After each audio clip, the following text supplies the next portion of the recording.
So I'm going to talk about the Neighbors Helping Neighbors program and the Grand River Dam Authority, because many of you might wonder, especially if you're familiar with Northeast Oklahoma, you wonder why the GRDA is involved. And if you're not from Northeast Oklahoma, you're also probably wondering what GRDA has to do with poultry. And part of it is the expertise that we have. We have a couple of folks. Ed Fight is on the call. He has been, was very involved early on with the litter management and the litter task force way back in the 90s, and has a lot of knowledge about poultry operations and some of the issues that they have faced. And then I grew up in Northeast Oklahoma and have done a lot of outreach and education, and project management. So we've partnered with the Conservation Commission to help them implement this program. So as you may realize, well, many of you know, the poultry industry in Oklahoma is really a huge economic benefit to the state of Oklahoma. And we recognize that. There's almost 30,000 jobs created from the poultry industry, wages of over $1 billion, economic impact of almost $8 billion. So that's huge. But at the same time, there's also a lot of tourism dollars that come in particular to Eastern Oklahoma because of the water resources in Oklahoma.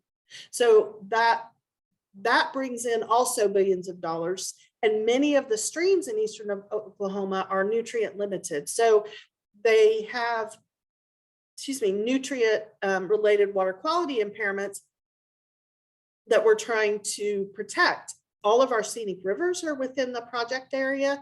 And you can see on the map on my screen, the red outline outlines the project area, and the little dots are poultry operations in the area. And then you can see which ones are nutrient limited watersheds, scenic rivers, outstanding water resources that are protected. So I'm trying to work together to protect both industries, continue to have good tourism, while also protecting the poultry growers as well. So the objective of the project, the project really kind of got started a few years ago, probably 2018, 2019 was kind of when the idea came about. And it resulted from the expansion in Northeast Oklahoma of poultry houses. And there was a lot of concern by the neighbors.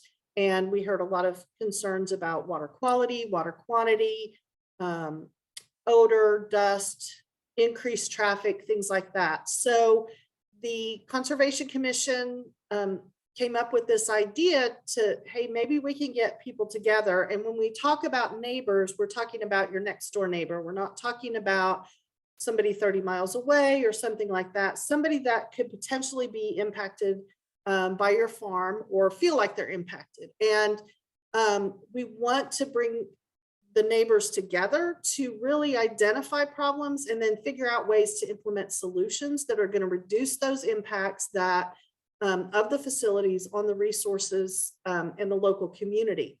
Now, we want to also make clear that we don't think anybody's doing anything wrong. It's not like we think the growers are doing anything wrong or anything like that. But I mean, I grew up over there and I understand, as more people move out that way, they don't always appreciate the smell of chicken litter, right? Or they don't understand what you're already doing to help protect water resources. And we have made big improvements in water resources, but we want to make sure that the neighbors also understand what's being done. And so we want to provide education both to the growers and to the neighbors to improve the understanding of what some of the existing regulations are and some of their limitations. Some people don't always necessarily understand maybe how groundwater law works or something. So trying to provide some education and then provide resources to implement best management practices to reduce those impacts on the neighbors. And we've already had a few people contact us about maybe planting some trees, maybe working on some roads to reduce dust. This isn't necessarily something that you're going to maybe do in the house, but maybe it's going to be something that you're going to do outside the house. And we have funding to be able to do that. So it's one thing to sit back and say, well, okay, we've identified these problems. Now what? Well, guess what? We have some money, and we want to use that money to help implement these practices. So it's not just money, it's also other resources like education, maybe changing some soil health practices, or talking about rotational grazing if you also have cattle, so maybe there's some other things that we can help with. And then facilitate increased utilization of what programs are already out there, both through the Natural Resource Conservation Service, NRCS, through the local conservation districts and their cost share programs. I think we have a couple of conservation district staff on here within the project area, so they're available to help you. They sometimes have money for different kinds of programs. And then we've also been able to come up with a diverse funding source so that we can maybe take a current technology that's used in one particular way and apply it in a slightly different way that might work better. So it's going to allow for some alternative technologies and some alternative implementation of current technologies. So we have funding through the National Resource Conservation Service through what's called an RCPP, which is a Resource Conservation Partnership Program. And Shannon smiles every time I get it right, because it's a lot. But what that funding allows us to do is take some of those current technologies that NRCS has and use them in different ways. And try to help encourage some implementation of those. We also have state monies available, and that doesn't require some of the paperwork or the implementation requirements that maybe an NRCS practice might have. So it gives us a little bit more freedom to not only work on your farm, but maybe what we need to do is plant trees on your neighbor. Maybe it's an issue where the trucks are pulling out of your driveway and they're shining in the neighbor's house, or there's extra dust or something. And maybe what we need to do is do something on the neighbor's property. And so we have funding to be able to do that. We also have some commitments from some other entities. The integrators are involved in this. We've met with them all. They're on board with what we're doing. The other thing that the one thing that we're not doing is we're not spies for them, and we're not out looking for problems. That's not what this is about.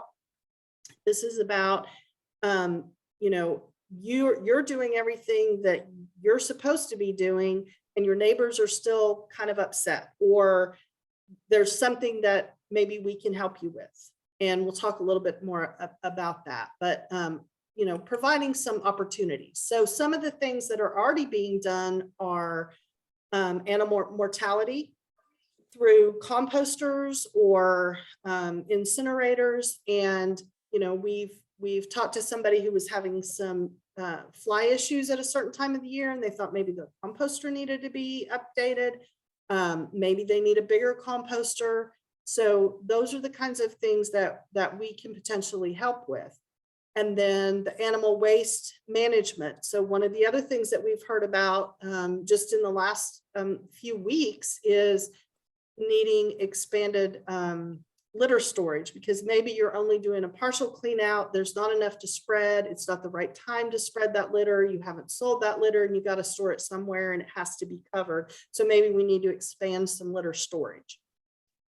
So those are things that are already being done, but that we can also help with. And then with animal waste management as well, if there's any kind of roof or cover, if you have some kind of lagoon system or something, where we can, cover that to trap the gases and things like that. So those are all things that work and great practices, but there's other things that we can do. Besides animal mortality and waste management, litter storage, what about planting some buffer strips? Maybe You have some concern about stormwater, the runoff leaving your property and going into a creek. There's some new technologies to help reduce nutrients out of that runoff. Or maybe we just need to enhance a buffer strip. We can do that. Or the buffer strip maybe isn't between you and a creek, but between you and your neighbor. Plant something there, adding trees, doing something with the roads. That's another thing that we've heard a lot about, is issues with increased traffic on county roads and increased dust, or it's tearing up the road. So maybe we work with the county commissioners, and no, we're not going to be able to repave every road in the state of Oklahoma, but maybe we can work on a section of road where we oil and chip it or something like that to help reduce it.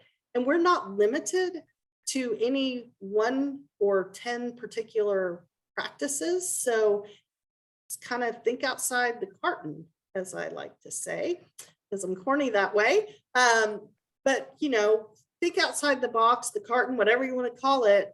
We have a lot of opportunity to do some different things. There's some technology that I've heard about out in North Carolina where it's a water curtain on the exhaust fan that helps reduce dust and odor coming out of the house. Maybe large scale, rainwater harvesting on your houses and using that water for that curtain or some other purpose. So, you know, we're open to a lot of different ideas. So the idea is to start bringing people together to the table to try something new. So what are some of the things that we can do to help address some of those challenges when you live next door to a poultry farm? I can't answer that question, right? We need to have a discussion between the grower and the neighbor and figure out what the real issue is, because we've heard, you know, one gentleman was saying he was having problems with his water well. He was convinced it was because of the poultry operation going in, using more water, reducing the amount of water available in the aquifer. And when we took some experts out from the Water Resources Board who handled the groundwater issues, their well driller program, we went and looked at the well. And actually he had a pretty old well, and I think part of it had collapsed. So really what he needed was a new well. It really wasn't an impact from the grower's operation, but that was his first thought. So having some open discussion and figuring out what the real issue is, not what somebody thinks it is. And I've kind of already listed the challenges that we have heard about. The other one is a potential limit to rural water capacity. So we'd heard that where neighbors were upset that there with this facility going in, that they were going to have lower water pressure. What they didn't know was that the producer had actually increased the size of the pipe for the rural water district for the whole neighborhood, for that whole sort of section. So they were actually had better water pressure. So letting people know what the growers are doing to help, you know, address those challenges. And, you know, we can sit back and say what we think the challenges are, but we really want to sit down with the growers and the neighbors and figure out what that is. So again, some of the potential solutions are those buffers along the roads or between properties, dust and odor control, looking at new things, maybe some wellhead protection where we, you know, help somebody build a structure over their wellhead or somehow enhance it. Drum composters, road improvements, and again, we're open to a lot of other ideas. It's just going to depend on what we find when we get out there and they're able to start talking to people. So the path forward, what we're kind of looking for is to begin facilitating those discussions, to clarify the issues, identify what those best management practice options could be, and then develop an implementation plan. So what we have is a form you can fill out, and if you're interested, you can either send me an email, because you should have my email after signing up today. You can make a note in the chat, or when we're done here, you can mention it. I can send you that form. You send it in. We'll make appointments to meet with you, visit with you. figure out how to move forward. The other thing we're looking for are some demonstration farms in eastern Oklahoma, one sort of in the northern part, one the central, and one the south. We've identified a couple of people that are already interested in doing that, but we're happy to talk to people about that as well. The idea of the demonstration farm is you put in a practice, and then we are able to maybe do some classes out there, say, hey, here's what we're doing here, and here's how it's working, that kind of thing. So we can show some practices actually working. Again, the project is made possible through NRCS with some EQIP type funding. So with that funding, you're going to have some sign up, ranking, and EQIP eligibility. However, again, we have other funding sources available. So you're not tied to NRCS. We talked to a gentleman the other evening who doesn't qualify for EQIP for some reason, but he's needing a larger litter storage set. So we're going to visit with him, and maybe that's something that we can help with. And then our goals for this year, I guess it is really already 2022, get those demonstration farms, at least one, and we're not tied to just one. I mean, we hope to have more, and then begin having those meetings between the growers and neighbors if we need to, bring in other agencies, maybe doing some education and outreach, and then begin installation of those conservation practices. This is our contact information. I'm the program manager, so feel free to get a hold of me. This is my cell phone number and my GRDA email address. I'm happy to talk to you all whenever. Well, not whenever, not at midnight. I'm not going to answer my phone, but otherwise, feel free to reach out. And if you have any questions about the program, we will, again, try to address those at the end. The other thing I want to say about this, and Shannon will likely reiterate this, if there are language barriers, and I know I talk kind of fast, so if you were having a hard time understanding me, I apologize. If there are language barriers, we're working to find some interpreters and working to have some of our information interpreted into different languages so that we ensure that everybody's understanding each other and that you're getting what you need from us. So with that, I'm going to kind of turn things over, I think, to Shannon, and we'll wait till the end for questions, if that's okay. All right. Thanks, Jerry. And fingers crossed that my computer is going to stay connected. It's a little windy here, and I just got kicked off. So bear with me, folks. Again, I want to say thank you to all you for being here tonight to talk about these programs. Thank you to GRDA for their assistance with the program. And thank you to the conservation districts for helping us make sure that these programs can be successful. So the next program we're going to talk to you about is an opportunity to help hopefully move poultry litter a little bit farther than it has been traditionally moving, and also provide some help to both growers and buyers to cover those costs.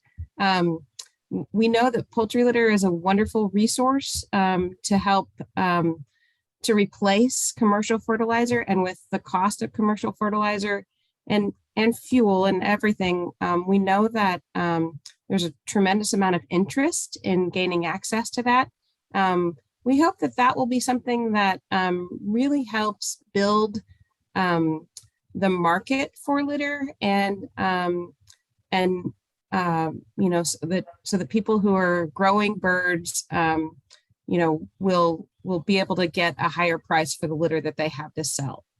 Program involves a series of payments to help not fully cover the cost of litter, but to really help move it to different places. So the first payment that's available is a payment to growers who agree to participate through the program and to sell litter outside of nutrient impacted watersheds. So, and I'll show you a map of what those watersheds are. So, you know, there are a lot of growers who actually already live outside of nutrient impacted watersheds and may have already been selling litter to folks outside of nutrient impacted watersheds. We're hoping that this payment, which is intended to help offset, part of the cost of replacement bedding, will help growers think about, maybe finding somebody new to try to sell their litter to. Because there is one thing that we've heard from a lot of buyers and a lot of farmers and other folks who are interested in access to the litter is that, they just can't find any available. So there is demand, and we want to, increase opportunities for growers to get a better price for the litter that they sell.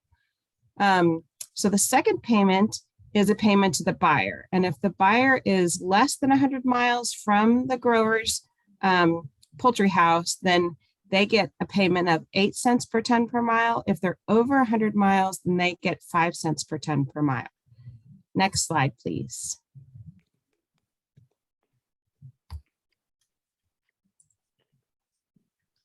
Okay. So then finally, conservation districts are really the group that's going to help buyers and growers make this program work. So there is a payment that goes to conservation districts, both on the buyer's district where the litter is going to be land applied, and also where the grower's farm is, and where the litter is coming from. So, but a few other limitations of the program is that we are currently only going to fund the movement of poultry litter that's produced in Oklahoma to land in Oklahoma. So unfortunately, we're not paying to move litter outside of Oklahoma or litter that's coming from outside of Oklahoma.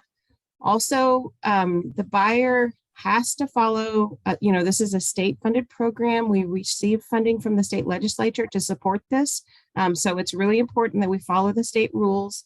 And that means that the buyer has to comply to rules related to soil testing and litter testing that allows them, and the other parts of being compliant with the NRCS, what's called the 590 standard, that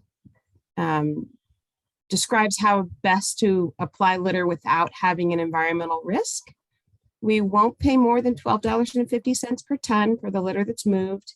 And although we can move, a buyer could certainly be more than 250 miles from the grower that they're buying litter from. We are only going to pay for transfer for the first 250 miles. And then lastly, there is a $10,000 maximum cap for buyers. We don't have a cap for growers, but we feel like this will be a great way to make sure that more people have access to the funds. Next slide, please. So the purpose of the program is to move litter outside of nutrient impacted watersheds, and nutrient limited watersheds are these areas in red. And we will not pay to move litter into these areas. So we would certainly, growers who live in these areas want to sell their litter, we certainly fund that, but we can't do litter application through the program in these areas. Also, the areas that are in orange, litter application is only allowed on cropland, and the conservation district that the buyer is working with is going to help make the determination about whether or not the land application site is inside or outside one of these areas. So that's why it's really important to work with conservation districts on either end. Next slide. Okay, so this program, we've really tried to follow the rules of other programs that have already been established. So conservation district directors and employees are, the process that's going to work is that conservation districts are going to vote to determine whether or not they can whether or not they want to participate in the program. That means that, hopefully all the conservation districts in Eastern Oklahoma will participate, but perhaps not all of them will. But if a buyer or a grower lives in a district that's chosen not to participate, then they can work with a neighboring district still to make that happen and to participate in the program. We don't want to exclude anybody from the program just because the conservation district feels like they don't have the resources to oversee it. So we are providing lists to the districts who about which ones are currently participating. Since we've just really rolled the program out, I don't think that they've all had a chance to let us know for sure. So again, as a grower or a buyer, I encourage you to contact your conservation district and let them know that you want to participate in the program, and encourage them, if they aren't already, to consider helping you, because if not, then you're going to take your business to someone else, and they'll get the incentive funds for that district. Next slide, please. So the way that the program is going to operate is that, first of all, the conservation district is going to decide if they're going to participate. And then when a buyer comes in to talk to his district about litter, they're going to provide them with information about the program, that we've already talked about, some of the different rules and limitations. They're also going to give them a copy of a short summary of the rules related to the Oklahoma State rules related to litter application. And then they're also going to give them a copy of the paperwork that needs to be completed. And the reason that they're providing that paperwork is because another important part of following the state rules is that all litter that's applied through this program has to be applied by a certified litter applicator. So that's a person who's gone through training from Oklahoma State Cooperative Extension on how to follow the NRCS 590 standard. They have to complete annual reports on the litter that they apply, and pay a certification fee and have continuing education. And so they're the ones who know how to apply litter without causing an environmental impact, and how to apply litter according to state rules. So that's why all litter applied through the program has to be applied by a certified litter applicator. And that form and the paperwork that goes along with it, that's where that litter applicator is going to they need to put their information about their certification and provide signatures. So that really and is going to help the buyer make sure that all the people that they're working with know the rules that they need to be following. So once the buyer knows about the program, then it's up to them to find a source of litter. We can certainly, and hopefully districts can help give them some suggestions. We have some suggestions about the Oklahoma Cooperative Extension maintains a list of certified litter applicators. So hopefully those are some, but it's really up to the buyer to find that source of litter.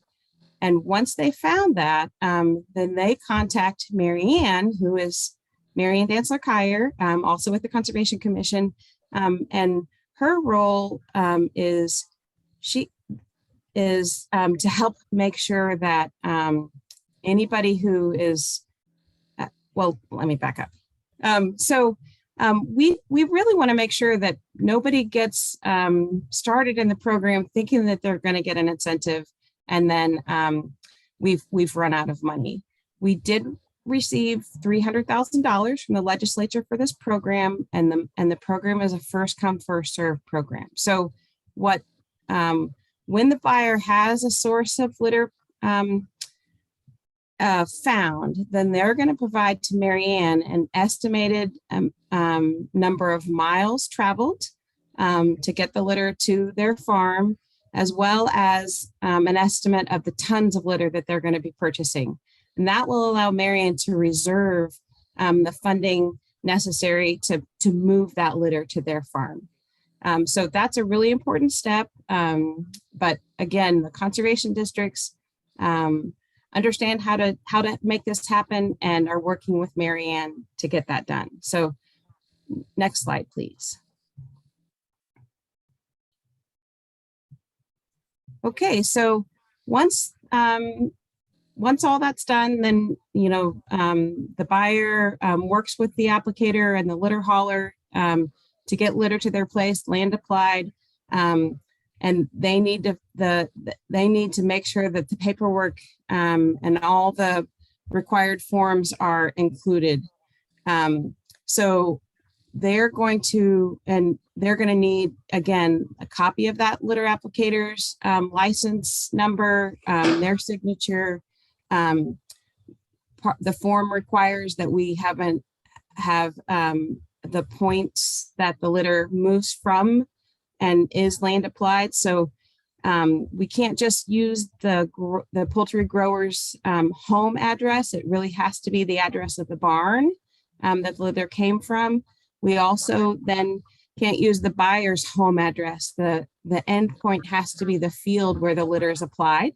And then we will, in order to protect growers and buyers, we're going to require certified truck weights. And so haulers will have to go through a certified scale so that we have an accurate record of how much tonnage was moved. And then we're asking that the districts provide a map of the litter transfer route. So, and that may have to be modified so they include that trip to the certified scale to make sure that we have the accurate tonnage. So that's the paperwork that is required as part of the process. And one other thing that may be required in rare cases is if there is a nutrient management plan required, and I'll talk more about that later, we have to have a copy of the current plan, or if the plan's out of date, and we do know that there's a big challenge right now with getting plans updated, some documentation or proof that you've applied for that update. So with all that, then the buyer can get the litter applied, and then they will submit, then the conservation districts will work with both the buyer and the grower to pay them their incentive fees, and conservation districts then get reimbursed from the Conservation Commission. So next slide, please. All right, you'll remember I said it's the buyer's responsibility to find the litter. We are encouraging and we hope that growers who have litter to sell will let their conservation districts know. We also hope that folks who do litter application and are certified litter applicators will let their districts know, because we're really hoping that we can really sponsor or facilitate this network and list of available resources so that buyers and sellers can more easily find each other. But for now, the best resource that we have available is the Cooperative Extension has worked to maintain a list of litter sellers and also other service providers like folks who do hauling and litter application. This was updated most recently in November 2021. If you know of some other people who provide those services, I would strongly encourage you to have them contact Rachel Allen at Oklahoma State to try to get on this list, because I think that'll be a great way for people to find their resources. But if they don't want everybody to know their contact information, at least start with their local conservation district. So I think, the more we can get the names of people who provide services out there, the better off we'll all be in making this program work. Next slide, please. So who needs a nutrient management plan? A nutrient management plan, as all poultry growers know, is a document that's required by the state of Oklahoma to be a certified grower, that describes how you manage the litter that comes through your operation.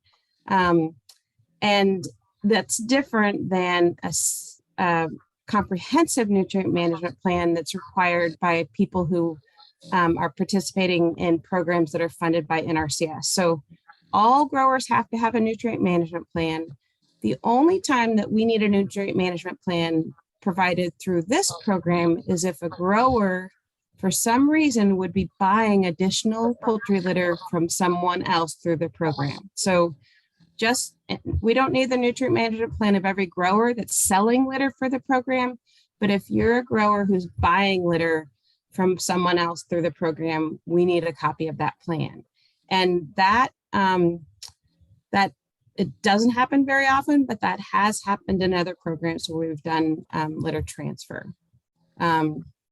So nobody else needs to have a nutrient management plan. Next slide, please. There's a lot of interest as people recognize how much in demand litter is now in becoming certified applicators. There's a lot of recognition that there's not enough people out there who have the knowledge and the equipment to do that. And so Cooperative Extension is interested in both helping people get, more people become certified applicators. So the way that process works is that that you sign up through Oklahoma State. And your initial training is there's 9 hours required. And then following that, you have to take 2 hours every year until you reach a total of 19 hours. After that, you're considered really completed, that you've completed the program, but then you need to take 2 hours every 3 years in order to maintain your certification. You have to get a license from the Oklahoma Department of Agriculture, Food and Forestry, which costs $15 a year. And then as part of that license, you're required as a certified applicator to report the litter that you spread each year to the Oklahoma Department of Agriculture. And then, of course, that whole training and certification process helps a certified applicator know how to follow the NRCS 590 standard. Next slide, please. So one great tool that's available to everyone to get an estimate about how far your litter will be moving is this Google Maps tool. And this is something that conservation districts will use to help figure out how far the litter is going to be moving. So you don't have to have specialized software, but it's an easy tool that you can use to estimate what the total mileage is. Next slide, please. Okay, so I think one thing that's really important for folks to know is that, we did a the last time we did a litter transfer program was in 2009. Although that seems like it was a long time ago, interesting thing is that it was also a time when fertilizer prices were really high and gas prices were fairly similar to what we have now. It was similar conditions that created a higher demand for poultry litter. And so we, in order to come up with, the rates that are offered through this program, we did a lot of research and we spoke with a number of growers, some haulers, and we also researched some similar programs that are ongoing in other states. We recognize that this program, the incentive rates offered through this program are not enough to really fully cover the cost of litter purchase and transfer and replacement bedding. Again, it's just intended to be a little added benefit. Just so people know, though, the last time that we did a program similar to this, again, with similar conditions and a similar amount of money, we moved almost 80 to 90,000 tons of litter through that program. And we moved 40% of it really west of I-35 in Oklahoma. So quite a distance. A lot of it stayed closer to where it had originally been produced, but there is big demand, and the program has funding to move a lot of litter that's produced each year. What we're really hoping is that we can demonstrate that we have a similar amount of success this time with this program. The legislature is very interested in what happens. They recognize that this is an important part of the toolbox that we need to be offering to help support the industry and protect natural resources like Jerry talked about earlier. So we're hopeful that this won't be the only year that we have to offer this program. We're hopeful that we can learn some things about since we can learn some things about how we can make the program better the next year. So this is what we're starting off with. But we're interested in hearing from people about what works and what doesn't work well with the program, so that we can modify it in the future to make it better. So if you have questions about the program, it's great to start with your conservation district. And that also helps them know that you're interested in working with them on the program. And they or you are welcome to contact Mary Ann or myself with more questions about how the program works. Next slide, please. So one more thing that I just wanted to highlight on is we've been really happy to have opportunities to talk to growers and integrators and lots of folks who are working around the poultry industry. And we're very aware that there's a real problem right now with getting nutrient management plans updated. There is legislation moving through the state of Oklahoma legislative session right now that will hopefully help us tackle that problem and come up with a solution that's both more affordable for growers, more cost effective, more timely, so that you don't have to wait months and months or longer to get a nutrient management plan updated, but also so that we build some local expertise, so that once again, you have more than one person in the state who you can go to when you need a nutrient management plan updated. So we're working on the problem. We don't have a solution yet, but the bill that would help facilitate this is moving through the legislature, and there's a lot of support for it. So I think that's an exciting, and one of the things that we really want to make sure happens is, again, that we can solve the backlog of nutrient management plan needs that there is now, but also avoid that in the future. And at the same time, we've heard a lot of horror stories about some of the high costs that growers are being quoted to get these plans developed. And so that's a very high priority for us, is to make sure that that in the future, when you need a nutrient management plan updated, that's something that you can afford reasonably. Next slide, please.